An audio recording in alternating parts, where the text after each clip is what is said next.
Yo, sometimes life calls for a change. Not fake, just different. It'll show you a different way. And right now, I'm on to my different way. I can promise you this is the same Spann, but the reporting is over. I'd like to welcome you to the Mr. Spann Official Podcast. Let's go.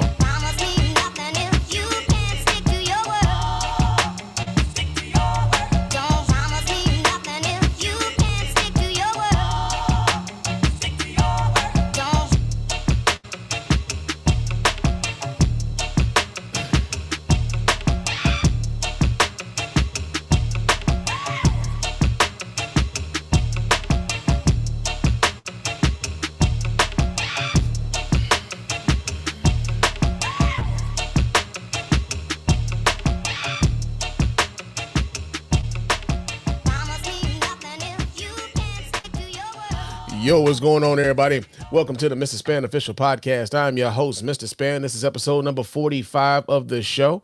And yeah, man, we are here on a Sunday afternoon, man. We are getting it in early. We're not waiting until later tonight because your man Spann got shit to do tonight, man. I'm going to be doing some highfalutin, important shit tonight. You know what I'm saying? I'm going to the NAACP Freedom Fund dinner tonight.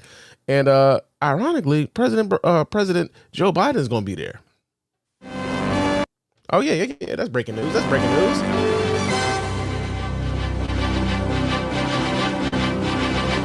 Yeah, so we got that going on, man. I got that going on, and I got some family reunion planning stuff that I got to do. So I got a real, like, my plate is full today. So we going to get the podcast in because we got some shit to talk about with the stuff that's going on in the world, right? But of course, before we do that, I got to remind you guys how to get in touch with us over here at the Mr. Spann Official Podcast and let your voice be heard. Go ahead and hit up that hotline at area code 313-288-0485. There's area code 313-288-0485. Leave us those voicemail messages. Those messages will get played here live on the show and responded to in kind. And if you're watching us live here on YouTube, Twitter, and Facebook, man, go ahead and hit up that hotline and chop it up with your man Spann live, man. Get that phone call in and we can chop it up. Area code 313-288-0485.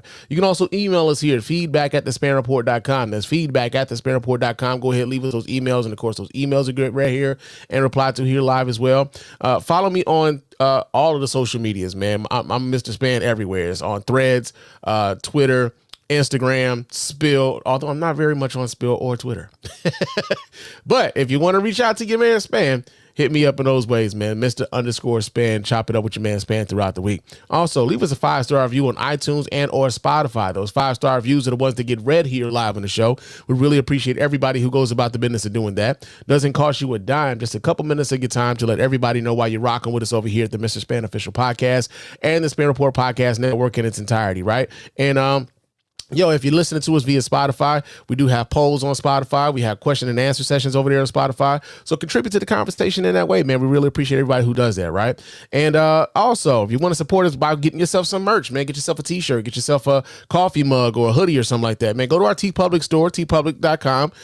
Search up the Spann Report Podcast Network over there, and you'll catch up on all of our gear, man. All of our stuff is over there, and we really appreciate everybody who does that. I'm right now, as far as the website is concerned, I'm in the middle of like switching the website over to a whole different host, man, because me and GoDaddy been having some issues for a while. So I'm fed up with GoDaddy. I'm about to go somewhere else, GoDaddy, and go put my website somewhere else. So right now I'm not even promoting the website, but if you want to go over there and copy yourself some merch, it's teepublic.com and search up the Spann Report Podcast Network. The link will be in the show notes, right? So yeah, we got that going on, man. But yo, man, I'm gonna get right into it because, like I said, we got some things to kind of get into. We got a lot of breaking news that's been happening. And the first breaking news that we got is Diddy, man, caught on video beating the hell out of Cassie, yo.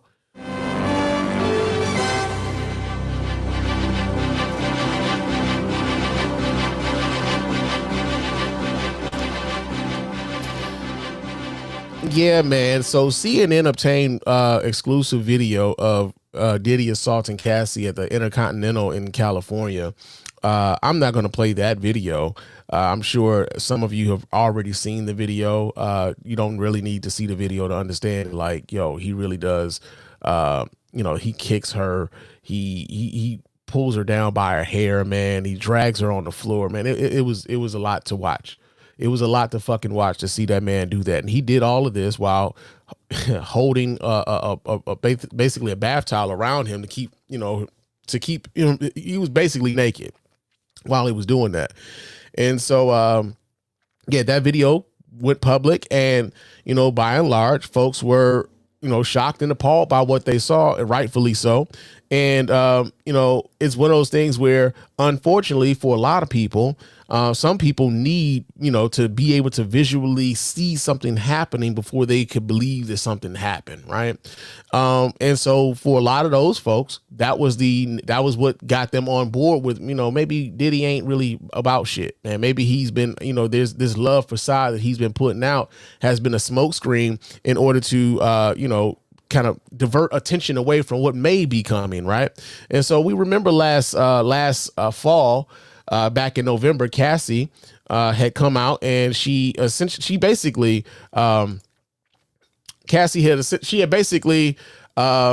sued him for sexual assault, for physical assault, and also accused him of making her or forcing her to have sex with other individuals. And when this motherfucker settled that case so fast, my nigga,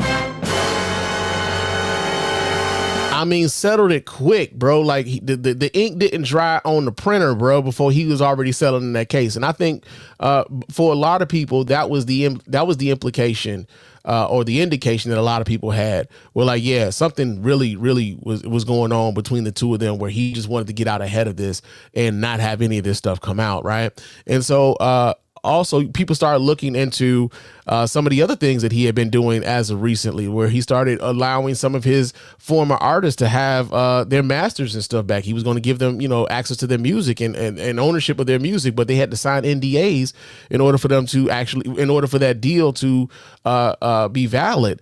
And you have to wonder, why do they have to sign NDAs in order for them to get ownership of their music? Like, it was like the whole idea of having your people sign NDAs, these non-disclosures. You can't talk about anything that happened while you were part of the label. And we've all, for those of us who've grown up on Bad Boy from the 90s and everything else, it's always been an air of impropriety when it came to, Diddy and, the way he has reportedly treated his artists, right? There's so many people who thought that, like, not even just thought, but like, yo, man, Shine, basically took a charge for Diddy and ended up getting deported from the country after that club shooting where he had Jennifer Lopez with him. You think about how a lot of folks kind of look at, Diddy damn near sacrificing Biggie Smalls and using that to propel himself as an artist, right? Like, a lot of people feel that way. And so then you think about all of the artists who went broke fucking with Diddy, whether you're talking about what's this dude's name? Craig Mack, whether you're talking about Craig Mack, whether you're talking about Black Rob, whether you're talking about, some of the artists in like 112, like there's so many different artists who had associations with Bad Boy, where people just like, I don't know if y'all really want to sign with them. Like, I get it. And then even to the point where folks were like talking about the folks from, what was that, Making the Band?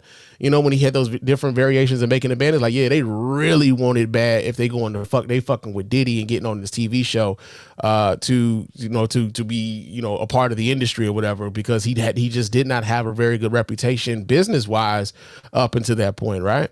And so, there's been a lot of smoke, and a lot of people have been feeling a very, antagonistic sort of way towards Diddy, man. Like, I remember, like, if you guys are familiar with the art of dialogue on YouTube, like that particular channel, I remember at one time I was like, man, is this channel just about people who want to talk about Tupac? Because it seemed like that's what that channel, it was always people who was talking about Tupac or whatever. But then he's also had people like Gene Deal, and Gene Deal has been like, for years, talking cash shit about Diddy. And then you also had people, I think there was another artist, he wrote a book about Diddy some years ago. It's called Dancing with the Devil. I'm forgetting the name of the author of that book now. But that book came out some years ago, and he had some scathing things to say about Diddy and some of his actions and things of that nature. So there have been a lot of things to come out about Diddy, but this particular video coming out at this juncture. You know, a lot of folks who would normally just be, you know, man, we don't know, man, you know, they signed the non-disclosure, so we just speculated and everything else. And yeah, that may be true, but like I said, when it came to how quickly he settled that case with Cassie, folks were like, I wonder what's up with that, right? And then we find out why. Right. Then we find out why. And some folks, I kind of believe that like this was video that her lawyers may have obtained when they, you know, came up with the lawsuit. And that's part of the reason why outside they probably had some other, you know, some other evidence, too, that they could go they could go public with. And he didn't want anybody to go, you know, to know that these were the things that he was doing behind closed doors. But yeah, man, that's going on. But we also have some more breaking news on this.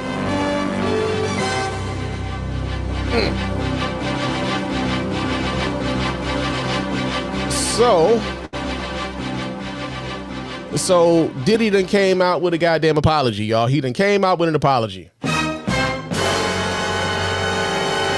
And he released this probably about 2 hours ago. I'm getting this story here from the Hollywood Reporter. Let's go to the actual website, Pocket, because you're not showing me everything.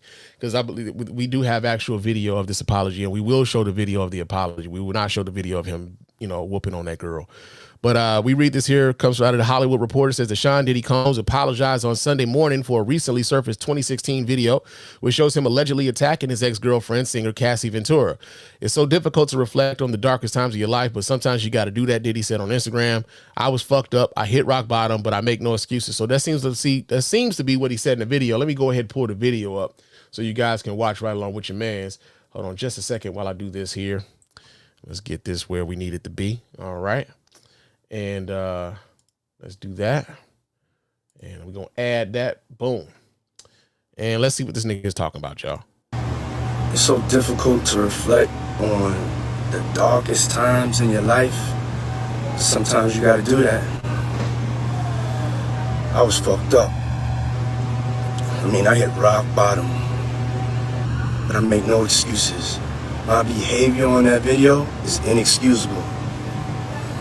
I take full responsibility for my actions in that video. I'm disgusted. I was disgusted then when I did it. I'm disgusted now. I went and I sought out professional help. I had to go into therapy and go into rehab. I had to ask God for his mercy and grace.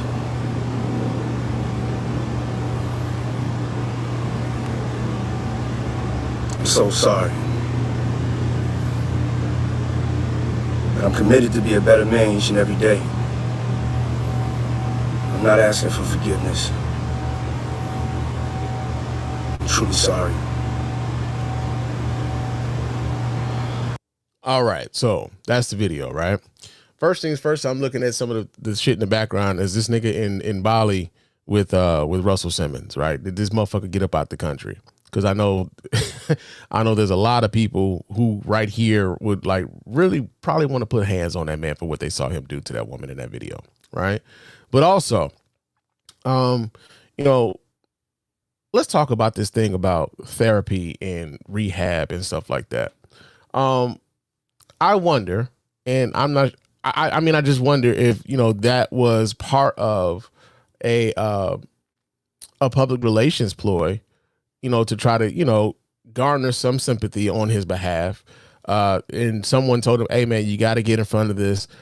Well, not you kind of behind it now, but like, hey, you got to say something. You can't just let this shit sit out here like this. You got to say something. But here are the things that you need to say that may garner you some level of support, some level of sympathy. Because I think, you know, there's this thing now where people have the language to explain away bad behavior all the time. Right. It's one of the reasons why when it comes to Kanye West, man, when we see some of the shit that Kanye goes out here and does and people talk about his mental health issues, I'm like, yeah, but like, you know, I don't know what like when it comes to mental health, you know, does mental health make you racist? Does mental health make you illiterate? I don't think it makes you those things. And oftentimes when people are engaging in terrible fucking behavior, one of the first things that, you know, they will try to trot out is that like, yeah, man, I've been dealing with some mental issues. I've been dealing with some, some psychological things. And so that will explain away some of the behaviors that I engaged in before. And I don't like that. I just don't like that, especially for people who are really and sincerely dealing with some issues. I think that that's a bit cynical, and I think it's a bit crass in order to like put that out there. Now, that's the other part about that is this. The flip side of that is this. I don't know. He probably did do all of those things. He probably did go to therapy. He probably did go to rehab. I'm just saying how it appears to me when you bring it out at this juncture, right? Why haven't we heard about you going to rehab up until this point? Why haven't we heard you going into therapy up until this point? Why did it take this video coming out for you to even acknowledge that you had some issues and that you were trying to get right? Right. Like, and that's the thing. It took this to come out for you to say that you had these things going on. And that's part of the reason why I think a lot of people are looking at this particular apology. And like I said, this has only been out for a couple hours now. But like, I think a lot of folks will be looking at this apology and they're like, yeah, you're apologizing now. And it's not even so much about you apologizing because you are sincerely, sorry for what you did, but more so you're sorry that you got caught and people are seeing you doing some of the shit that you were doing while you were out here on social media with pictures of your babies, with your baby girls, pictures with tributes to your kids' moms and things like that. Like, people are seeing this and they feeling as though that you were trying to manipulate public perception of who you are as a person, right? You were trying to manipulate that, and folks are going to feel a certain way about it. And so, yeah, man, like the fact that he came, like that video dropped like a fucking bomb on social media. And when I say on all of social media, when you start seeing here's the other part that I thought was, like, you start seeing this shit everywhere. It was on Threads, it was on Instagram, it was on Twitter, it was on Facebook, it was on, it was every fucking where, right? Now, the other part about it that I think is interesting is that, unfortunately, there will be, as there always are, there's going to be a contingent of folk who still feel like, despite the fact that we've seen this motherfucker do this, will still feel as though this is another attempt to tear down another prominent black man. That's the dumbest thing I've ever heard in my life. There's no wonder you get D's and everything. They're going to feel that way. And like, even seeing this video, I saw a couple comments on Facebook the other day where this one dude was talking about, well, what was in those bags? What was she stealing from him that would make him do that to her? Like, yo, like, you literally just saw this man assault her. And you thought it was because she was stealing something from him, making it, again, her fucking fault that he was assaulting her on video, right? Like, there's always going to be that contingent of folk. And unfortunately, sometimes around these sort of issues, like, they get a little loud. You're going to see a lot of the whataboutisms. You're going to see a lot of, well, what about this white man that did this? It's like, hey, man, what about them? And again, I always go back to this. Like, yo, when we find ourselves, when we find people within our own community acting up in real fucked up ways, we can't keep deflecting to, well, what about the white man? Hey, no, we got to handle our shit within our own community also. We can't keep worrying about whether the white man ain't shit, right? Like, yeah, he can be ain't shit, but we ain't supposed to just be ain't shit with him, right? Hey, man, handle our shit within our own community. And so, yeah, man, like, that's just a flip side of that. You're going to see a lot of that. And you got to kind of ignore these dumb motherfuckers. Real talk, because every time I see these motherfuckers, I'm thinking, who are these niggas? We need to stay away from these niggas. We need to stay away from these niggas because these niggas don't have our better interests at heart. They're only concerned with, protecting black folks in the sense of, well, I'll say this. There's a contingent of black people who think that we should just be doing some like equality is us being just as fucked up as the people that are dominant in American society. If these white people could be this fucked up, we should be able to be that fucked up too. And if we are, I'm of the mindset that, like, yeah, they fucked up. We have some people in our community that are fucked up. All of the asses need to be punished. I'm not about to not try to hold accountable those within our community because the other people in that other community aren't holding their people accountable. Like, that's stupid to me. That's just fucking stupid. So, yeah, man. what do you guys thoughts on this dude's apology? Whether or not you think it's sincere, whether or not you thought it should have come out early, whether or not what are your thoughts on him not being charged with anything right now at this point? Now I know with this particular case, this video supposedly or allegedly was from 2016, and so the statute of limitations have been have passed on any charges that could be filed about this particular assault. But do you think that there could be other footage of him behaving in aggressive ways, in the ways in which he was acting towards Cassie in that video? Do you think that there are any more videos of him acting in this way? And do you think that because that video is now out, some of these other people who were associated with Diddy will start breaking some of these NDAs and just coming out and telling their stories? Right? Because I think that's another thing that we have to, to look out for is like, somebody gonna be like, hey man, all right, fuck this NDA. I might lose, whatever, but I can tell my story now, because it's not as if people don't know that this dude was out here doing this shit now, and I can say something. So yeah, man, you got that going on, man. Diddy is first caught on tape assaulting Cassie, and then issuing an apology on Instagram, man. So we got that going on. Let's see. That's another story we got going on here. Let me take this down. Okay, so let's see. We talked a little bit about this on episode 44 of this Mr. Spann report, Mr. Spann report, Mr. Spann Official. We talked about this on episode 44, but Vivek Ramaswamy had Ann Coulter on his show about a week ago, where essentially she told that dude, who was a Republican candidate for president, that as much as she agreed with him on many of the issues that he brought up as a presidential candidate, that she would not vote for him because he was a goddamn Indian.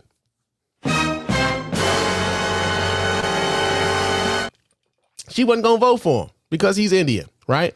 And he, like, Vivek Ramaswamy has been one of those people who's really leaned into the racist ideal that, like, if I just lean into just being American, then all these other things don't count. Like you being black and having some black disparities happening in your community, that doesn't count. You're just buying into the victim mentality. You're buying into victimhood and everything else, right? And so, like, when someone asked him during a campaign stop what he thought about Juneteenth, he talked about it being a ridiculous holiday. He thought about it being just made up and everything else, and we don't need it. It's more divisive than anything. It's like, whoa. We already got the 4th of July, as if slaves were free during the 4th of July, which is why Juneteenth was significant to a lot of folk. But here's the thing, though. So Ann Coulter goes on his show and essentially to his face tells him, yeah, I agree with you, but I would never vote for you because you're Indian. And I'm sure that had to be a slap in the face to him, but he tried to play that off. And he went on another right-wing leaning podcast. What was that? Patrick Bet David, right? Now, Patrick Bet David, he oftentimes tries to lean into the idea that, I don't take sides, right? He really tries to, I don't take sides, but he'll ask leading questions that which side he's on. And then if the person that he's having the conversation with flips it back onto him to ask him to answer anything, he really likes to deflect as if he doesn't have he doesn't want to divulge what his real position is. It's like, bro, we already know. Like, just fucking say it. Like, this is stupid, right? But Vivek Ramaswamy went on his show and basically admitted that racism in the Republican Party is actually a little bit more widespread than he would have thought, than he would have admitted to before.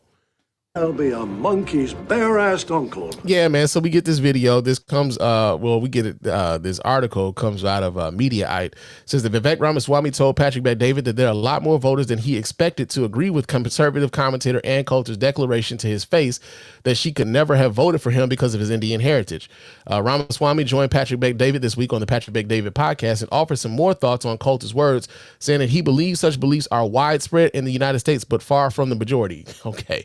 Yeah. Let's get to the video, because there is video. There's a lot of advertisements on this shit here, but let me pull this video up so you guys can watch right along with your man Spann. Hold on just a second while I pull that up, and let's do this here. Boom. Let's see what they're talking about here real quick. on social media or in other ways to be able to, it's kind of boring to just talk about everybody who agrees with the same thing. Right. But let's get a little bit of tension from the left, from the right. So I'll bring Ann Coulter on because during the campaign, I don't remember what exactly she said, but on numerous instances would comment on different ways in which I might not be quite qualified to be president, right? So let's get her on and have a conversation. And both of us are interested in the theme of nationalism. I did not expect she would just kick it off right there, get right into the business. And I think it actually made for a really good conversation, believe it or not. Of course, I disagree with hell like her. See, that's the other part, right? I didn't expect for it to, lean into such a great conversation. He's all about this idea that you can tolerate listening to people, and this is the thing that a lot of people on the right wing they like to say, right? Because they like to believe that you can have conversations with people who have abhorrent beliefs. And even if you don't agree with these people's beliefs, you should hear them out, right? I believe that that's complete and utter bullshit. If there's somebody who's talking some complete and utter bullshit, especially as it revolves around me, my people, my culture, or whatever, I'm not obligated to listen to this motherfucker. I'm not obligated to give this person my attention. I'm not obligated to amplify that person whatsoever. I don't have to subject anybody else to the bullshit coming out of their mouth. And I think what we've had over the course of the last few years, especially with the democratization of, the media when it comes to independent broadcasters, whether it comes like to your podcast, YouTube channels or whatever else, people have now been able to kind of amplify voices that would have normally been non-existent, right? We all know the neighborhood weirdo who would be spouting some bullshit and people would just walk right past his ass while he talking this bullshit. But now that neighborhood weirdo just goes into his basement or goes into a spare room in his house, sort of like your boy. and he can just get on here and he can find community with other people on the internet. And now those voices get amplified because they found each other. They have community now. And so, again, like I said, Vivek Ramaswamy, like he's leaning into that whole idea. We've got to listen to these people. We've got to listen to these people. And I'm of the mindset like, nah, fuck those people. I ain't got to listen to shit they saying. Right now, in the strength of, because of the nature of what it is that I do here with the podcast, oftentimes I find myself listening to some of these things, oftentimes just so I'm aware of what these folks are talking about. So when policy, because some of these things affects policy, some of these things affect the things that, especially in politics, start affecting some of the things that we really do have to deal with in our everyday lives, like like gun legislation, like women's right to choose for their own bodies, like the ability for certain books to be in schools. When you start listening to how those people are viewing these things and how that affects whether or not these other things happen, you kind of want to know what they're talking about so you can kind of either call it out and fight against it, right? Call it out and fight against it.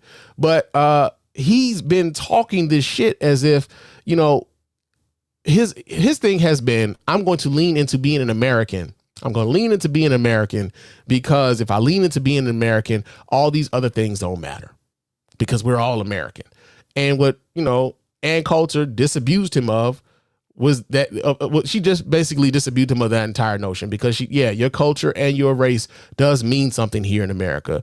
And despite the fact that I agree with everything you might say policy wise, simply because you were born in the wrong skin color, I could not see myself voting for you. On that being a criteria to be the U.S. president is her description of whether or not you're an Indian. I'm born in the United States. I'm as American as they come.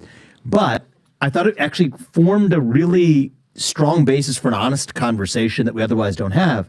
Because her view is that in order to actually be a U.S. president, you got to be even more American, right? So you're not fully American if your parents weren't from the United States of America. And in order to trust somebody, the more generations they've been here, let's say you've been here 6 or 7 generations, you have more of what she would call, I think she did call it in the podcast, a security policy. It's like an insurance policy that that if you're going to put somebody in that high office, at least you know that they've really, really soaked up what it means to be American. Now, I disagree with that. Because you have people in the 7th generation Americans who are... That also made Patrick David feel a little bit uncomfortable with that notion because he's also not of American descent. I believe he's of some Middle Eastern. He's of Middle Eastern descent, and he's an immigrant also, or at least his parents are immigrants also. So yeah, that would also make him a bit uncomfortable, as you saw in that little clip right there, where they actually slipped the camera over to him. Yeah, because he also espoused a lot of the bullshit that Vivek Ramaswamy is on. I'm about this Americanism. I'm about this cash, baby, and that makes me, and I lean more towards this conservative stuff, but. Even what they're finding out is, yeah, you're not fucking special. Y'all are useful idiots. We will use you guys in order to like kind of, divide and conquer, votes within your community to gain power for ourselves. But ultimately, when it comes to, like breaking bread with power with you, we don't want to share that with you. We want to use you guys in order to obtain power, but we do not want you guys to obtain power for yourselves or your community. The kids of I've known many of these people, grow up in the Upper East Side. Some daughter who lives in Brooklyn thinks she's a hippie, talks about hating this country. Well, I don't think that person's any more American than I am just because my parents happen to have been legal immigrants to this country. I got two questions for you. But it made for a good conversation. I got two questions for you with this, okay? On one end, how many people you think are like, if you were to say, of the voters block, what percentage of the voter block agrees with her? So saying in the Republican primary? In the Republican primary to say, you know what, I'm not going to, even if it's 1%, 2%, 3%, what do you think it is? So notice how you tried to make that a very small percentage. 1%, 2%, 3%. No, motherfucker, is much larger. I will tell you this with confidence. It is a lot higher than I believed it was a year ago. Interesting. No shit. No shit. Meanwhile, he's been spouting this bullshit about, hey man, it's about the nationalism. If I had told you a year ago, I wouldn't have believed there's this much racism in the Republican Party. And all the while black people, Hispanic people all over the nation been saying, yeah, it's racist over there. Now you're like, I believe there's a little bit more of that than I believed a year ago. Get the fuck out of here. Yeah. It's a lot higher than I believe you would think it is, too. Interesting. Which is why, and I said this on social media, and some people hit me on the left from it, I said I respect her for saying it, even though I disagree. Right. Because at least she has the spine to say in public what many other people, not a majority, not even close to a majority, but a lot of people. She's not alone. She is voicing a view that I think is widespread. And, actually, all right. So, yeah. She's voicing a view that is widespread, and I got hit on the left with it because I respect that she had the guts to say it. Motherfucker, they've been saying it for the longest. They've been saying it out in public for the fucking longest. Like, the fact that you act as though you didn't see this stuff is what's funny to the rest of us. Like, we've all been telling you this shit for the longest. Like, hey man, what are you doing over there? Right? Like, why are you doing this? It's actually the same thing when you start seeing people like Lawrence Taylor show up at a Trump rally. When you start seeing people like Kwame Kilpatrick showing up at a Trump rally. When you saw how they trotted out Diamond and Silk. When you saw how they some of the legislation that they were forwarding, some of the books that they were trying to ban in the schools. Like, bro, what are you talking about? Right? They are actively going after minorities and people of color across this nation with policy and legislation, and you're acting as though you don't see this stuff, and as if those communities are overreacting over some of the things that they're seeing. It's like, come on, man, get the fuck out of here, bro. But yeah, man, Vivek Ramaswamy essentially admitting inadvertently that there's a lot more racism in the GOP than I would have thought about a year ago before I started running for president, man. So yeah, man, we got that going on, man. Damn, Vivek Ramaswamy got his Indian wake up call, we should say. All right. Let's see what else we got going on here. Okay, so let's talk about this, right? Let's talk about this. I saw this story here on I saw something about this on Threads, because I'm not really on TikTok as much, right? But I saw this is something that was trending on TikTok. And there's this thing called the black wife effect. And apparently it's going viral over there, man. God damn! Yeah, it's going viral over there. They are really talking about this. And it's essentially a trend where black women it's about black women who have spouses of other races, and whether or not they are basically up in the swag on these motherfuckers, so to speak. So we get this story here. This comes out of yahoo.com. It says the black wife effect viral trend shows that white men getting a much needed glow up has us shook. It says, we've been trying to tell you for the longest just how amazing black women are. Now there's a new social media trend that's giving all the proof. A quick online search of the black wife effect will produce countless videos of mostly white and Asian men showing how their black wives were single-handedly responsible for their glow up. Without a doubt, these women are working some serious black girl magic on their men, adding their secret sauce to their style. Only a black woman could turn this. Okay, so I guess I need to share this so you guys can see this. Let me pull this up. Yeah, let's pull this up. Let's see what, let's do this here. Boom. Okay. Could turn this. Okay. So there's this white dude in plain white t-shirt, redhead guy, got a little fade going on, sitting on like one of those exercise balls, into this. And he's got on some gradient shade sunglasses. He's got a full beard. He's wearing an overshirt with some, what looks like khaki pants. And he's got his little, his daughter with him, I suppose. So yeah, I guess that's a glow up. I mean, I guess. It said, but TikTok user basically Betsy 2.0 argues that the trend is so much more than about haircuts and new outfits. She sees the trend as another example of the ways in which black women are nurturers by nature. For me, when I'm watching the black wife effect, what I'm thinking is that everything black women touch, they elevate. And that's not just on a partner scale, that's on a societal scale, she said. The fascinating thing is not that they look better, their style is better, but like you can visibly see their confidence got better. And that's not like a physical change. That's something of being properly cared for. You can seriously lose a day before watching before and after transformations of white men who went from geek to chic with a little assistance from their black wives. So because we know you don't have that kind of time, we picked out some of our favorite black wife effect transformations. Okay, so they got a few transformations. We're not gonna go through that shit. But yeah, man. So I saw that this was trending on Twitter, and like, basically from reading this article, they have a pretty positive spin on this. I don't know. I feel a way about it. I'm sorry. I feel a way about it. As a matter of fact, what the fuck, y'all? God damn! God damn! God damn! What? Fuck! And yeah. I don't know. So trust me when I tell you, I don't have any issues with how people date. I don't care how, who you date, man. If you love them and they are treating you well, then by all means, man, I hope and pray that y'all have love, life, happiness, and abundance of children if you so want them. The entire thing, man, real talk. I just think that, like, to some degree,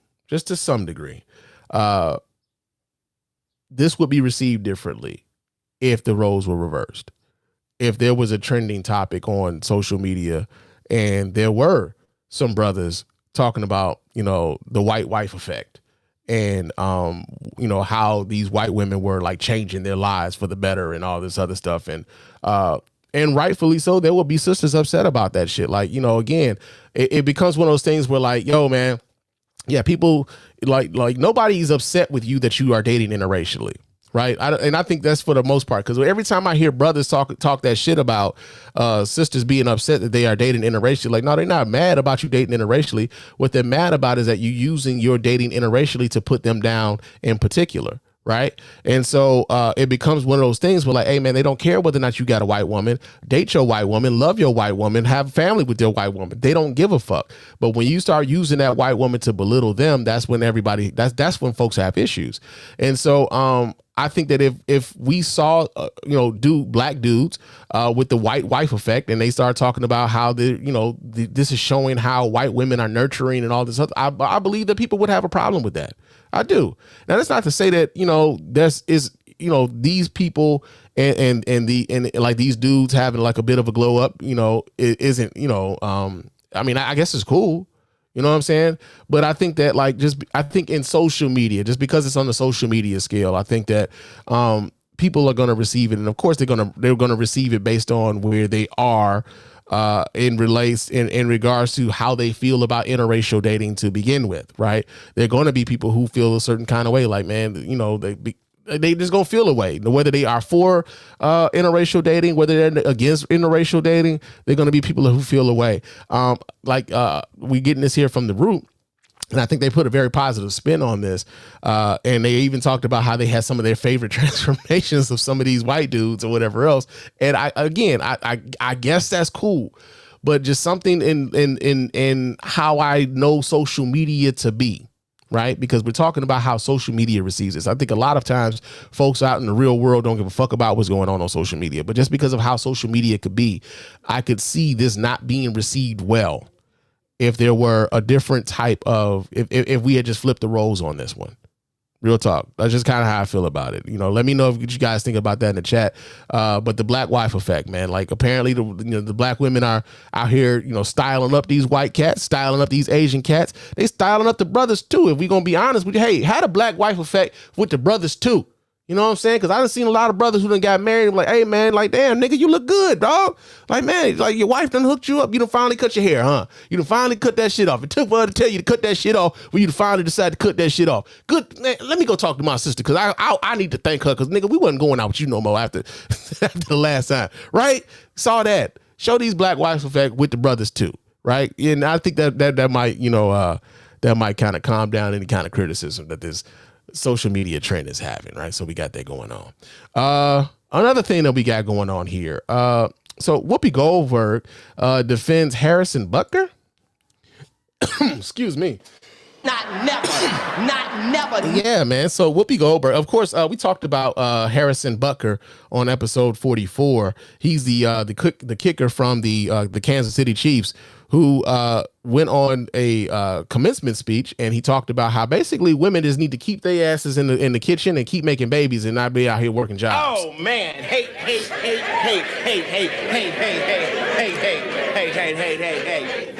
Yeah, so Whoopi Goldberg actually had something to say in defense of Harrison Butker, and we're gonna read this here. This comes out of awfulannouncing.com. Let me see. Do they have video attached to this? Let's see if they have any video with this, because I believe this was her speaking on The View, and they might have a clip of it. Let's see. Come on, load up. Come on, Comcast, do your thing. Now I pay y'all good money for y'all to give me some good speeds. Okay, so we read the story here. This comes out of Awful Announcing. It says, at a time when Harrison Butker is hard-pressed to find many media members or outlets defending his controversial college commencement speech, the Kansas City Chiefs kicker found an unlikely ally in Whoopi Goldberg. Butker sparked outrage last weekend while speaking to an audience of graduates at Benedictine College, a private Catholic school in Kansas. During the commencement speech, Butker made remarks that were widely criticized for being transphobic, homophobic, and sexist. Butker ranted against abortion, IVF, and surrogacy. He claimed that Pride Month represents deadly sins and alleged that women have had the most diabolical lies told to them. Butker proceeded to encourage the graduating women sitting in front of him to forego their career aspirations to be a housewife and a mother. The NFL condemned Butker's speech, noting his message of seclusion was given in his own personal capacity and does not align with the league's views. While many have criticized Butker's speech, Whoopi Goldberg came to his defense Thursday morning on The View, comparing the Chiefs kicker to Colin Kaepernick kneeling for social justice during the national anthem. That's the dumbest thing I've ever heard in my life. There's no wonder you get D's and everything. Like, real talk, I really feel like everybody on The View, when that clip came out, should have just been like, man, delete all that shit. Delete all that shit. That's playing with you, piggy. delete all that shit, man. Real talk. But we're gonna listen to what Whoopi Goldberg had to say. So I'm gonna pull this video up so you guys can watch right along with me here. Just a second here while I pull this up. Boom. All right, let's see what Whoopi Goldberg is talking about. Let's hear from her. So the NFL released a statement that he gave this speech in his personal capacity, and the NFL does not share his views. So, listen, I like when people say what they need to say. He's at a Catholic college. Yeah. He's a staunch Catholic. These are his beliefs, and he's welcome to them. I don't have to believe him. Right. I don't have to accept them. The ladies that were sitting in that audience do not have to accept them. In the same way we want respect when Colin Kaepernick takes a knee, right? We want to give respect to people whose ideas are different from ours, because the man who says he wants to be president, you know who? Yeah. He says the way to act is to take away people's right to say how they feel. We don't want to be that. We don't want to be those people. So I'm okay with him saying whatever he says, and the women who are sitting there, if they take his advice, good for them, they'll be happy. If they don't, good for them, they'll be happy in a different way. That's my attitude. So All right. So again, this goes back to some of the shit that we were talking about when it comes to Vivek Ramaswamy, right? Where there's this thing that happens where there's this bit of, there's like this asymmetrical level of civility and decorum that they believe that people on the right and the left should have, right? Oftentimes, what people on the right are advocating for is the curtailing of rights for others, right? And basically consolidating those rights into a select few group of people so that they can exert, their influence and their power over that already marginalized group of folks, right? There's an asymmetrical thing there where they get to say these things and we're supposed to just, well, it's our freedom of speech, right? Now, here's the other part, and I hate this shit because it keeps coming up. Freedom of speech is just you not being jailed by your government for your disagreement with the government policy, right? Now, that doesn't mean that consequences don't come down on you in other ways, right? People don't have to agree with what you're saying, and they can also express their disagreement with the shit that you're saying, sort of like how we're doing right now here on this podcast. I'm disagreeing with them, right? I'm not talking about my freedom of speech, though, because my freedom of speech is, hey, the government can't persecute me for some of the things that I say on this microphone. That's what my freedom of speech is. It's not, hey, freedom of speech protects me from criticism of some of the things that I say on this microphone. Freedom of speech does not protect Harrison Butker for people disagreeing with him and having things to say about the things that he said on the microphone. Now, the other thing that I thought was interesting is, like, in her comparison to what he said and Colin Kaepernick is, Harrison Butker still has a job in the NFL. Colin Kaepernick is still out of the league. Did she miss that? Harrison Butker is on a Super Bowl winning team. Colin Kaepernick can't get a fucking tryout with an NFL team. It's been 6-7 years now. I don't think he can. I think his run is over. Like, it's been way past the expiration date on maybe an opportunity for him to come back now. Harrison Butker hasn't been blackballed by the NFL. Right. And we all saw how a lot of these NFL teams were saying that, well, and a lot of people on the right wing were saying, well, he wasn't that good to begin with. And that's the reason why these NFL teams weren't giving him a shot. And that was complete and utter bullshit. That was one way for them to cover up why these teams were not giving him an opportunity, despite the fact that the president of the United States was calling him a son of a bitch. Right now, there's also the idea that Harrison Butker was speaking to the further marginalization of women who at the time were getting their college degrees, right? These women were, they were educated. They were seeking, some of them are seeking probably some more education, probably post-secondary education, getting their master's, getting their doctorates. Some of them are probably going into some very competitive and highly functional positions out in the workforce. And so for them to be at their graduation and have a man stand up there and tell them, like, yeah, fuck all that education you just got, go home and make some babies and make sure you raise up these kids. And this is part of the reason why they want them to, like, roll back these abortion rights, right? Because they want these women to be barefoot, pregnant in the kitchen, right? They don't even want them to vote, right? But go home and be a housemaid, or what's the word? A housewife. Go home and just be a housewife, And so yeah, man. I think it's the curtailing of these women's voices, and it's the curtailing of these women's agency that the people were speaking up against. But like Colin Kaepernick was speaking to, hey, police out here killing us, right? And they are getting away with it. They're getting paid leave. A lot of the time they're getting vacation, and then there's an investigation. The investigation comes back and says the police officer was acting in his capacity as a police officer, and therefore he's right back on duty. He didn't do anything wrong, and he has qualified immunity, so you can't sue the motherfucker. Like, it's a whole bunch of shit going on here that isn't right, and that's part of the reason why the Black Lives Matter movement was so large, and why when George Floyd was killed, that the reaction to it was so big, was because we are watching the impunity with which the police were operating in. And here we got this guy talking about, hey, yeah, y'all women need to just go ahead and be in the kitchen and have babies and fuck this education shit that y'all got going on, despite the fact that I'm at a graduation full of y'all, and y'all have probably more education than I do right now. Right? Those are not the same thing. They are not the same thing.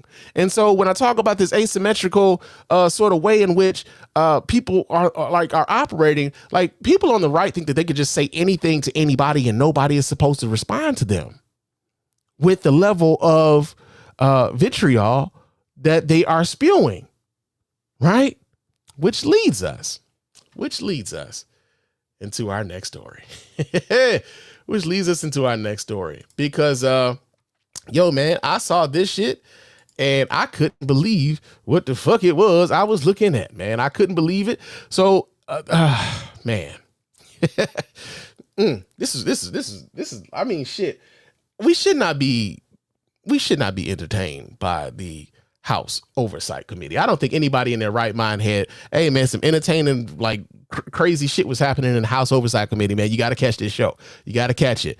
But yeah, man, this happened in the House Oversight Committee. So apparently there was a House Oversight Committee meeting where they were apparently what was on the table was the House Oversight Committee was trying to seek to hold Attorney General Merrick Garland in contempt, right? But for whatever reason, Marjorie Taylor Greene and a bunch of Republicans took their asses up to New York to be supportive of Donald Trump and his criminal hush money trial in New York, right? So they, a lot of them have been going up there.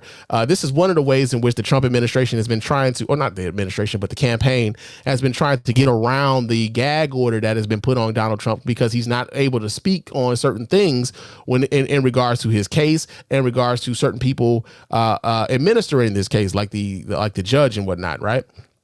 And so a lot of these surrogates have been like, well, we're not under any sort of gag order, so we can go out here and say the things that Donald Trump isn't allowed to say, right? So they're gonna go up. They've been showing up in New York, and they've been having these press conferences, and they've been saying how much of a travesty this is. They've been saying how much Joe Biden is responsible for this particular prosecution, despite the fact that there was a grand jury of people in New York who decided who to indict Donald Trump on this, despite the fact that it was Alvin Bragg who brought the charges. It had nothing to do with fucking Joe Biden. But this is the narrative that they've been out here weaving for the longest time, right? They like, that's the one thing about the Republicans, or at least like they are really good at messaging, and then they also know that they have a rapt audience who is going to believe and hold on to all of the shit that they're saying. Like, when you start looking at some of the things that, like, if you ever watch videos of Trump supporters outside of a Trump rally, you start noticing, like, man, they are repeating the same shit over and over and over again that you see on social media, that you see on the news. Like, all of the talking points, they are very much indoctrinated with the talking points. And so that's what these surrogates have been going out here doing. They've been going out here in front of these cameras at this Trump trial, and they've been regurgitating these talking points, and they've been saying all of these things that Donald Trump isn't allowed to say, because Donald Trump is under a gag order when it comes to this trial, right? So some of them decided that they were going to go to that trial, which meant that, like, yo, the work that they were actually supposed to be doing at the House of Representatives, while they were supposed to be having this meeting about holding Merrick Garland in contempt, they pushed that meeting back until about 8 o'clock in the evening, when they should have had it about 11 o'clock that morning. So let's take that into consideration as to probably why people were so testy in this motherfucking meeting, right? Because it had been a long day, right? You ever been at work and you thought you were going to get off at 4, and then you look up and you ain't get off till about 7 because some shit popped off, and you're like, man, we can't leave. We got to get this shit done, or like the whole shit it's a whole thing. And so by the time you get around 7, 8 o'clock, you already mad that you got to be there. You know what I'm saying? You like, man, this some bullshit, bro. I could have been home washing my ass, man, with my feet up, with, watching the game, got a brew going, the whole thing. But it don't happen that way. So now you're a little irritated. You're a little pissed off, right? Your temper is a little short, right? So while they're having this meeting, some sparks flew. And the sparks flew was because Congresswoman Marjorie Taylor Greene out of Georgia threw an a straight up unprovoked barb at Congresswoman Jasmine Crockett out of Texas. And so we got this video here. Let me pull this up so you guys can watch right along with me, because yeah, man, the sparks was flying up in this motherfucker, bro. Does any other member seek recognition? Mr. Chair Chairman, recognizes Ms. Green. I'd like to know if any of the Democrats on this committee are employing Judge Merchan's daughter. Okay, so let me stop this real quick. But that's also another one of the talking points that is going on here, right? With the Trump campaign. The Trump campaign is suggesting that the judge in the trial, is conflicted because his daughter is supposedly an operative in Democratic circles and is fundraising to keep Donald Trump from being president of the United States, right? So what they're trying to assert is that, yeah, there are people within the Democratic Party who are paying the judge's daughter in order to facilitate, public sentiment against Donald Trump, right? And therefore, the judge in the case is conflicted and shouldn't even be, presiding over the case to begin with. This is their talking point that they've been running with. Please tell me what that has to do with Merrick Garland. Is she a porn star? Oh, Goldman. That's right. He's advising. Okay. He's advising who? What?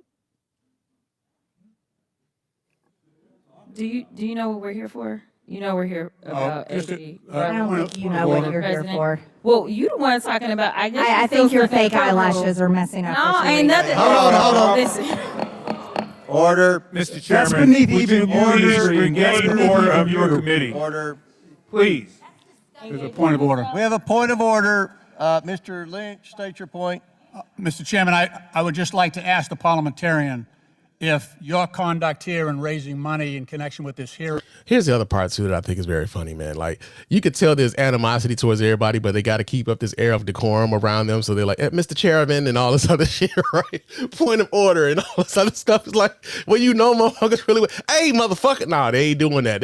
They really trying to keep up this air of decorum, and it's fucking hilarious to me, bro.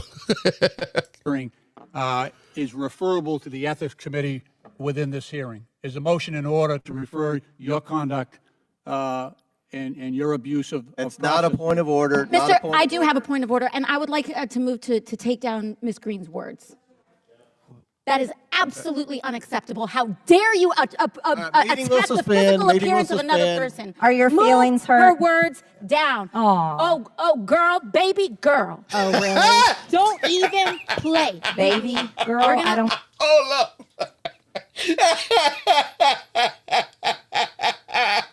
She hit him with the baby girl, bro, not the baby girl.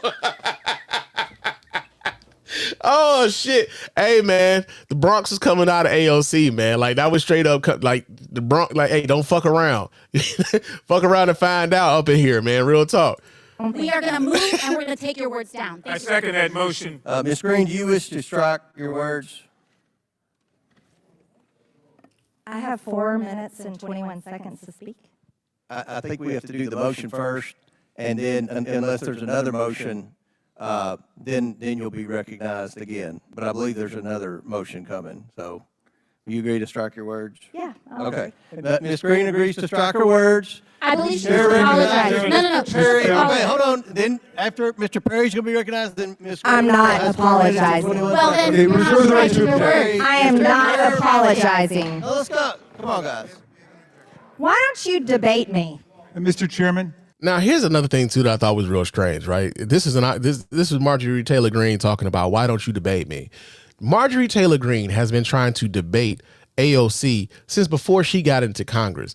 I don't know if you guys remember, but there was like some years ago before the people in Georgia like decided to send this lady to Congress.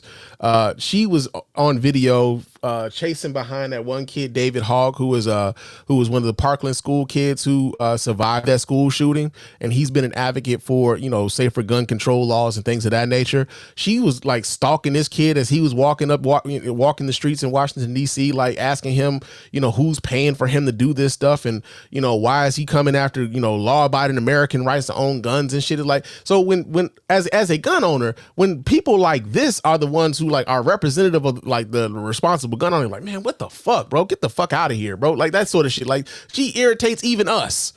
Right? She irritates even us.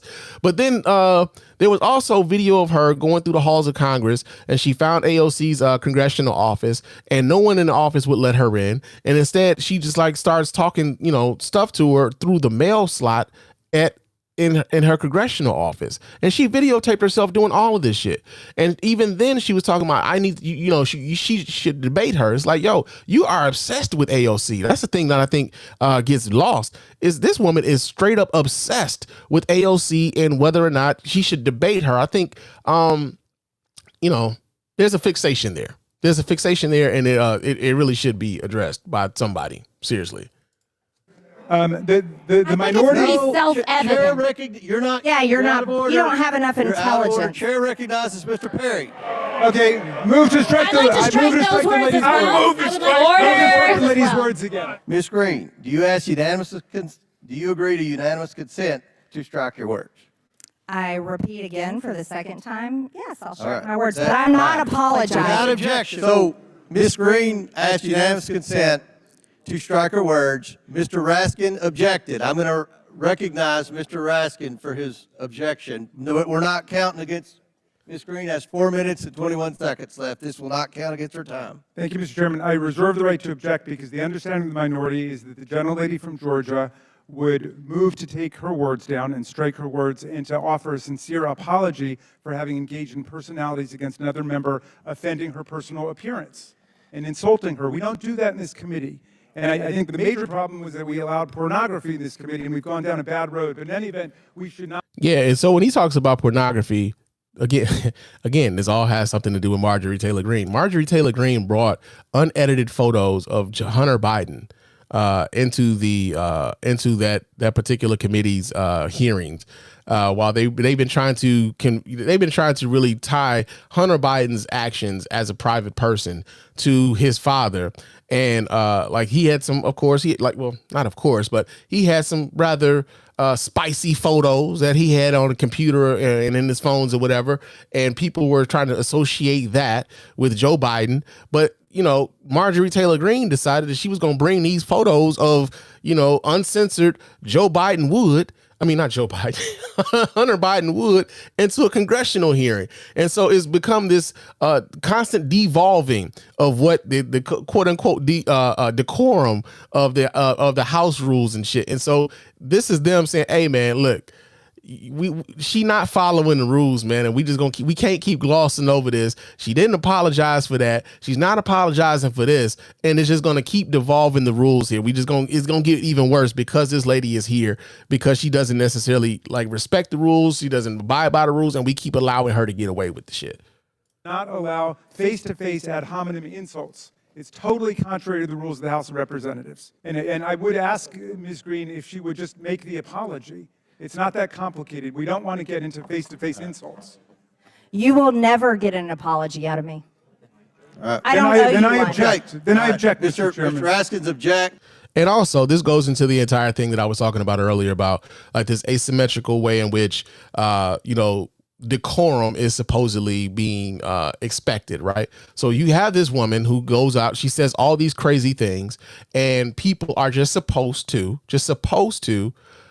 especially if you're someone on the right, you just think that like, yeah, you guys should just be able to take it. If you heard not AOC, but if you heard Marjorie Taylor Greene on here, she said, you guys can't handle the words, you know, like you guys are just being soft. You're being snowflakes and everything else. Like she's already being uncivil. She's already being uncivil, and we're supposed to just accept that she's being uncivil. But if they're to be met with that same level of civility or uncivility, so to speak, suddenly they are outraged that you had the audacity to meet them where they were. And that's where we're going to get Jasmine Crockett coming in here in a minute. comments? I think we don't want to see a complete dissent of our committee.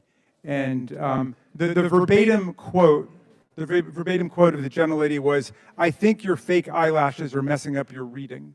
That is what she said. "I think your fake eyelashes," and that's obviously engaging in personalities. It's an ad hominem attack, and I would just ask every member of this committee, in a fair-minded way, would you want to be talked to in that way about your personal appearance by another member of the committee? Because what we're doing is we're setting standards going forward. I'm just curious, just to better understand your ruling. If someone on this committee then starts talking about somebody's bleached blonde, bad built butch body, that would not be engaging in personalities, correct? A what now?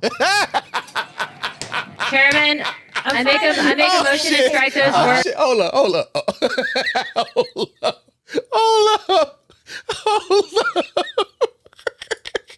Oh shit! Wait a minute.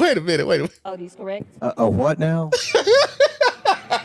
Chairman, I make a motion to strike those words. I don't think that's Hold on. What now? Clarification on what Chairman, motion to strike those words. What you just said. And the look on Jamie Raskin's face is like, oh my God, he didn't. Because everybody, hey, he's like, oh my God, I can't believe she said that. But also, oh my God, that's funny as shit. That's funny as shit. I'm not gonna do this. Look, you guys earlier literally just You just voted to do it. Y'all did it first, so you don't have to voted to do it. Order. I'm trying to get clarification. Look at, calm down. No, that's what she messed up there too. So I'm trying Hey, Miss Crockett, you're not recognized. Miss I can't hear Crockett. you with your yelling. Don't want calm me to down. Be, Can no, you please calm don't down. tell me to calm down. Calm down. Because y'all talk Calm noise, down. and then you You're out of control. Because if Look, I Chairman, come can we and send talk about break her, for 5 y'all minutes? gonna have a problem. Chairman, Mr. Chairman. Yeah, man. If I come and talk shit about her, y'all gonna have a problem. And so, yeah, man, again, that goes back like to what I said, man. Like, there's this thing where like they can say these sort of shits against people, especially folks on the left. They thinking like they expect people on the left to be high-minded all the time. They expect people on the left to be like, we're gonna be above it, right? And I know that former First Lady Michelle Obama, every time something like this happens, every time people pull out that old statement that she made at I believe it was a 2020 Democratic National Committee like meeting or something like that, National Convention, and people like when they go low, we go high. And everybody was like, nah, bitch, we ain't going high. We going to the ground on them. We going we get it, man. A lot of y'all ain't really going to the ground on them. This is one of the few opportunities where somebody actually did, meet them with the same amount of, vitriolic energy that they were being met with. But it's also one of those things where I saw in how this was being covered on in the media was as if both of these people, as if Jasmine Crockett is just as wrong as Marjorie Taylor Greene in defending herself, right? Like, yeah, because, and I get it. They like, yeah, this is Congress and we're supposed to have higher standards for our Congress people. And, they're supposed to have the decorum. But when you have one active person in Congress who hasn't really accomplished much in other than being a bombastic attention getter, who's always attacking other people, you can only expect for people to tolerate that, but for so long a time. Right. And so I think at this particular time, Jasmine Crockett had just reached her fucking breaking point. Like, all right, bitch, let's go there. You want to go there? Let's go there. Right. Because she didn't have to say anything about Jasmine Crockett's eyelashes. Right.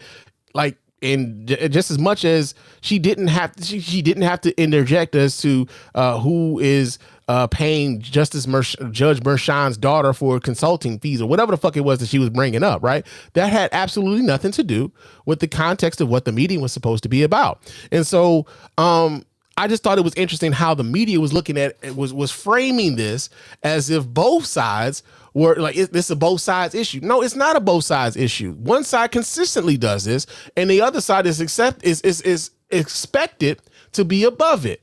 Oftentimes, folks get tired of being above it. And they're also getting tired of the expectation that they should be above it, especially when this is constantly being meted out on one side, right? And that's one of the things that I've been noticing about just how we talk about politics is that you got folks on the right who say all sorts of incendiary, bombastic things. And then, folks on the left are just supposed to play nice, and then on top of it, they get criticized for being nice. Democrats don't know how to win, man. The Democrats are always about, they thinking they believe in the good in people and all this other stuff. Nah, man, you got to grab a motherfucker by the neck. Okay, and then when they grab a motherfucker by the neck, oh, man, you got to be above that, man. You can't be out here acting like that, man. You can't be acting like that, man. You did them the satisfaction. Sometimes they're not expecting you to come. Like, it's almost like when a bully keeps fucking with you and they don't expect you to do nothing. And then one day you just take your motherfucking books and knock his ass right across the goddamn head. And now he's realizing, oh, shit, I might not have wanted this at all. I might have been fucking with the wrong one, right? He might have just been like, he might have been sparing me. I'm thinking I'm doing something to him. He might have been sparing me, and now I'd have woke the beast up in this little motherfucker, and now he on my ass, and I can't get him off of me, right? And I think that's something to be said here, is that that asymmetrical way in which we expect people to respond to rhetoric being directed their way.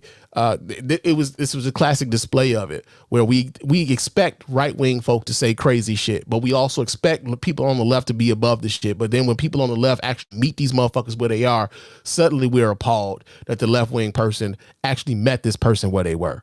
Now, obviously, like with the title of this show, Bardi, bad boy, bleached blonde, bad built butch body, I want you. That's gonna be a game, man. I want y'all to try to say that shit 3 times fast, like real talk, because that's crazy alliteration, man. Real talk. But yeah, man, that shit happened at the House in the Oversight Committee. I don't know if anybody had that shit on a bingo card, but goddamn, I got some chuckles out of that one. I ain't gonna lie, man. I got some chuckles out of that shit, especially baby girl. Oh my god, like she hit with the baby girl. Shout out to AOC, man. Because she was really feeling the Bronx coming out of that. And that one, that shit was funny to me, man. Real talk. Now, before we get out of here, I got one more story, man. We're going to get into this before I got to get out of here.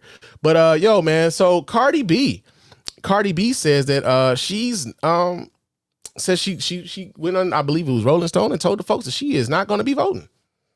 Nigga! Yeah, man. So let me pull this story up and see what the hell. Oh, shit. I'm sorry. Before we move on to that, there was a song. Because, of course, black folks are great.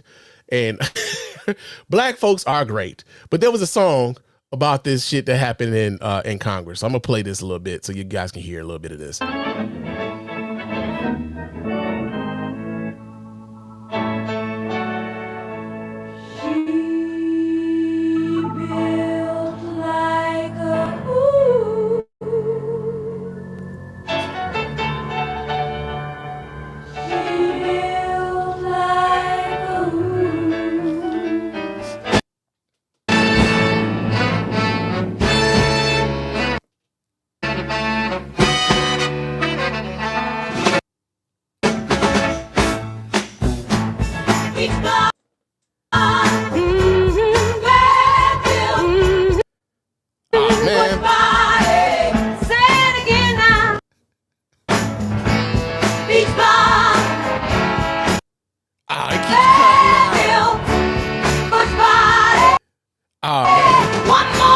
Yeah, I want to play that for y'all, man, but it keeps cutting out, man. But yo, man, shout out to King Balonius on Instagram, man. He made up this song, man. Go check out this song on Instagram, man. It's hilarious how quickly, motherfucker. I think AI has a lot to do with this shit too. But yo, man, if people are gonna be using AI for shit like this, I'm for it, man. I ain't gonna even lie to you. I ain't gonna even lie to you. But yeah, man, let's get back to the thing at hand, which is Cardi B saying that she's not gonna be voting in this coming election. And so we get the story here. This comes out of MSNBC. It says that rapper Cardi B, who notably endorsed President Joe Biden in the 2020 election, said that she's not voting for either presidential candidate this year. In an interview with Rolling Stone published Thursday, Cardi says she felt that layers and layers of disappointment under the Biden administration and is upset about the United States' destructive role in foreign affairs. I feel like people got betrayed, Cardi said of Biden. It's just like, damn, y'all not caring about nobody. Then it really gets me upset that there's solutions to it. There is a solution. I know there's a solution because you're spending billions of dollars on any fucking thing. She also says she was concerned about artists of color getting blackballed for talking about Israel's assault on Gaza. America don't pay for endless wars for countries that have been going through shit for a long time. She said there's countries where kids are getting killed every day, but because the U.S. won't benefit from that country, they won't help. I don't like that America has a superhero cape on. We never did things to be superheroes. We did things for our own convenience. Cardi has weighed in on politics over the years, speaking candidly about the candidates and her political priorities.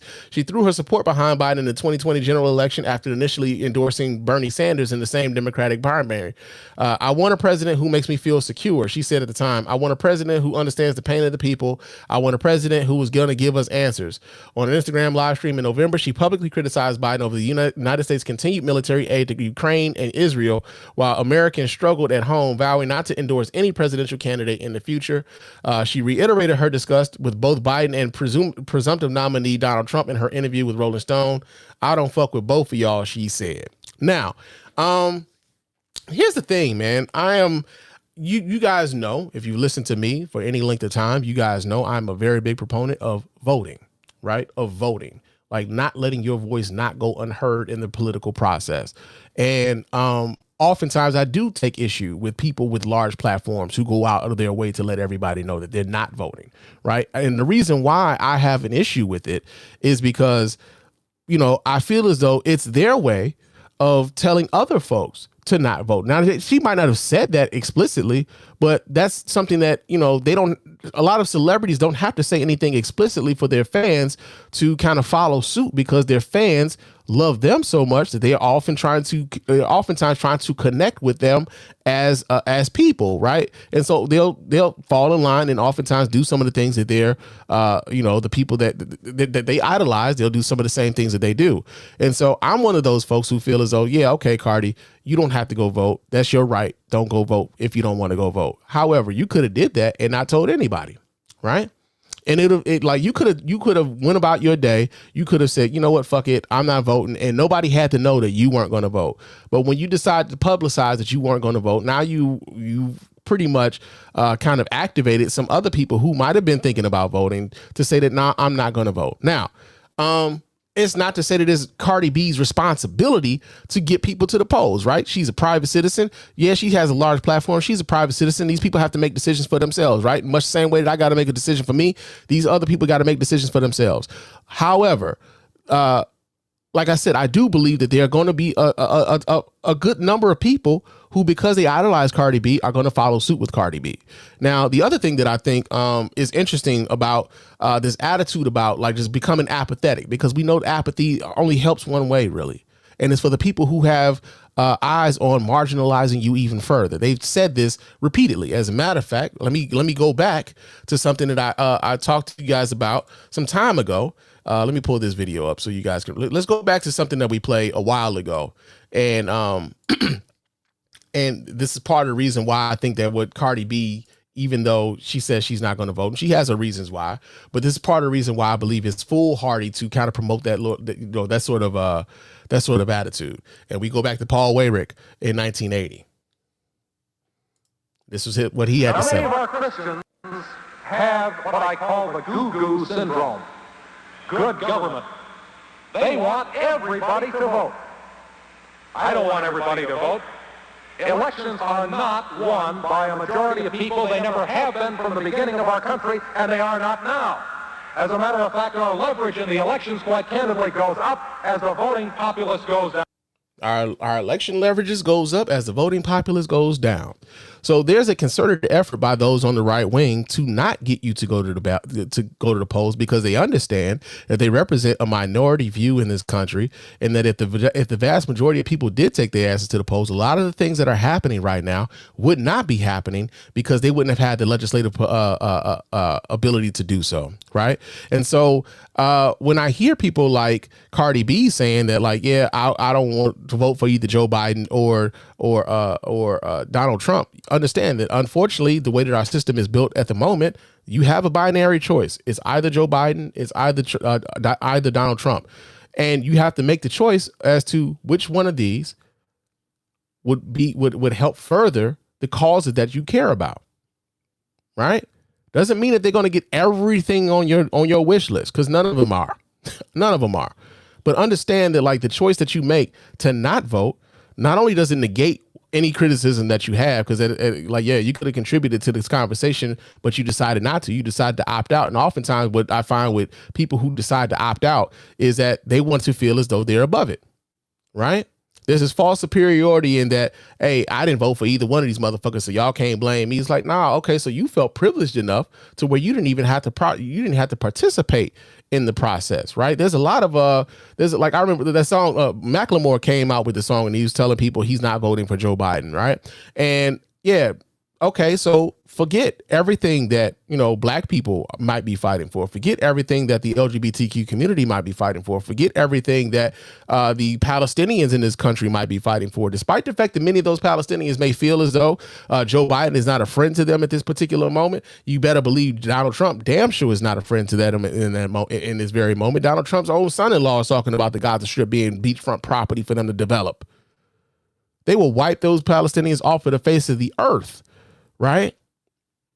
Now, we've seen some marginal changes in the ways in which the Biden administration is what's the word that I'm looking for here, is engaging with the Israelis and how they're conducting that war. I believe there was a shipment of weapons that they decided they were not going to send over there, as they don't agree with some of the ways in which the Israeli government is going about this war. And a lot of that has to do with some of the protests that are happening on these college campuses, and a lot of the voting uncommitted in some of the primaries. Like, I get it. Like, they got the attention of the Biden administration, and in that happening, there have been not only attempts at a ceasefire, but there's also been the curtailing of weapons being sent over to the Middle East, right? That doesn't happen with Donald Trump. Donald Trump wouldn't give a fuck. And so not voting, oftentimes, and I heard this, my man Rod said this, and I think he said it and it kind of articulated it in a way that I had been looking for, but I hadn't even had, like, it didn't really click for me in that way. But he said basically, what does not vote? How does not voting further advance the causes that that you care about? How does that advance the causes that you care about by not voting? Right? And oftentimes I think, like, when people think of the things that are happening now, they don't think about the things that happened before that set the stage for these things to happen now. Right? Like, think for instance, some of the things that, people feel, she said people feel betrayed, like, student loan forgiveness. Although a lot of people have been getting student loan forgiveness over the past, I want to say year and a half or so, because of some of the machinations that the Biden administration have been able to kind of pull out. But they forget that, yeah, it was a Supreme Court that blocked the full scale canceling of student loan forgiveness for everybody, right? It was a Supreme Court, and a lot of the folks on the Supreme Court were appointed by Donald Trump, right? Those same judges appointed by Donald Trump are the ones who have eroded women's right to choose for their own bodies. Those same Supreme Court justices have gotten rid of affirmative action. Those same Supreme Court justices have backed cases where, or not even so much the Supreme Court, but have backed the blockage of government aid to black farmers, right? So a lot of that didn't happen immediately. There was a delayed action, or better yet, a delayed conclusion to some of the decisions that were made during the prior administration. And so I think oftentimes, because these things are happening now, it's all the Biden fault. It's all the Biden administration's fault. Now, sure enough, the Biden administration could have been more receptive to some of these criticisms about the way that they've been handling the Gaza Strip and the ways in which we've been, like, kind of unequivocally attached to the Israeli government, right? And I think to a large part, the right wing has been very effective in how they message a lot of this shit. And like I've said before, there's been a lot of charges of anti-Semitism in regards to how people talk about the Israeli war in Gaza, and people tend to conflate criticism of the Israeli government with the Israeli people, and saying that because you criticize the Israeli government, you're being anti-Semitic, which is bullshit. I don't have to agree with what their government is doing in order to I don't have to agree with what their government is doing And my criticism of what the government is doing does not make me anti-Semitic. I don't hate any of those folk. So, yeah, I agree that when it comes to that, when it comes to that war, the Biden administration could have been very much more open to not being so unequivocal in their support of the Israeli government. We understand that they were attacked, but at the same time, the disproportionate level of the response to that attack is what has really got people up in arms across the world, right? But well, like I said, going back into what Cardi B has been saying about, well, I'm not going to vote for anybody because she's disillusioned by some of the decisions. Again, you got to understand, like, these, not only do you have the charge to vote, but then you also have the charge to hold those people who you voted for accountable while they're in office. And also, just because you voted doesn't mean the fight stops there. That's just the first step. There are other things that you need to do in order to hold those people that you voted for accountable. And if they don't do what you want them to do, then yeah, you vote them out, or you don't vote, you withhold your vote. But also understand, with withholding your vote or not, or voting for someone else, understand what that could mean going forward, right? And how and being strategic in what that means for your causes, what that means going forward, your causes going forward, right? So I hope that Cardi B fully understands what she is advocating right now when she says that she's not going to vote, and what that could possibly mean for the causes that she says she cares about. I do. And I think that anybody who opts to not vote, or anybody who is actively telling other folks to not vote, yeah, you're telling these people to cut off their noses to spite their faces because they're unhappy right now. Think about what that could mean for these folks in the future. And what do you have planned for them in the event that something that they did not want and don't really want coming down the pipe as a result of the choices that they made today? Because that's the thing. We all have a choice. Are you ready for the result of those choices at the end of the day? All right. But yeah, man, we gonna get on up out of here. I got some things to do, man.